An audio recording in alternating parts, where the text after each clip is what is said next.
आधे सर का दर्द। आधे सर का दर्द जिसे हिकमत की जबान में दर्द शकीका कहते हैं और अंग्रेजी में माइग्रेन के नाम से जाना जाता है। ये एक शदीद तकलीफदेह मर्ज है जो आधे सर पे होता है और ये कभी कभार बढ़ के पूरे सर तक भी फैल जाता है। खैर, आज के जो मौजूद है हमारा, वो इस दर्द से निजात का एक मोजिज़ाती टोटका है। जो लोग इसमें मुब्तला है वो काफ़ी परेशान होते हैं, तो उनके लिए एक मोजिज़ाती टोटका हमने देखा है। जो जैसे आपको ये मर्ज वारिद हो और दर्द शुरू हो, तो आपने ये करना है कि खालिश शहद लें और उसकी एक बूंद मुखालिफ सिम्त के नथले में डालें।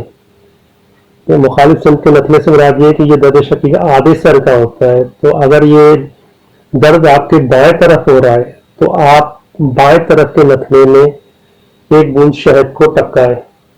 आप देखेंगे कि शहद डालते ही दर्द फौरी तौर पर गायब हो जाएगा और आपको आराम मिलेगा।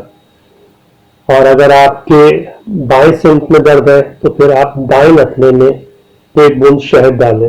ये एक मोजिज़ाती और जादुई किस्म का टोटका है जो फौरी असर करता है। अगर आपको ये मर्ज है तो इस चीज़ को याद रखें और अपने जिनको जानने वालों को है तो आप उनको बताएं, ताकि अगर वो इसमें मुब्तला हो तो फौरी तौर पर ये अमल करके रिलीफ हासिल करें, सुकून का हासिल करें और फिर उसके बाद इसके इलाज की तरफ डॉक्टर या जो भी दवाई उनके पास है दवाइयाँ खाएं या फिर डॉक्टर के पास जाने का उनको आराम से टाइम मिल जाएगा, सुकून की हालत में जाएंगे। तो उम्मीद है आप इस पर अमल करेंगे। अगर आप किसी जानने वालों को है तो उसको भी बताएं ताकि किसी दूसरे को फ़ायदा हो। इजाज़त दीजिए।